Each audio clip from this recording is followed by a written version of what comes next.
यो चाहिँ अहिले मेरो घरको वरिपरि यसपालिको हिउँ पर्न सुरु भएको छ हैन। यो चाहिँ आज फर्स्टचोटि यो विन्टर सिजनको फर्स्टचोटिको हिउँ हो।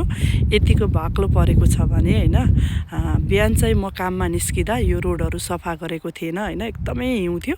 बल्ल तल्ल गाडी चिप्लिँदै ओर्दै काममा पुगेर आइयो हैन। अहिले चाहिँ रोडहरू सफा गरेको रहेछ। यसरी छानामाथि हिउँ हैन, त्यस्तै गरेर गाडीमाथि हिउँ, जताततै हिउँ छ। चिसो चिसो मौसम छ।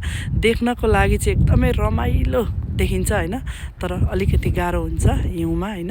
काममा जान आउन, स्कुल जान बच्चाहरूलाई एकदमै गाह्रो हुन्छ। चिसो छ मौसम।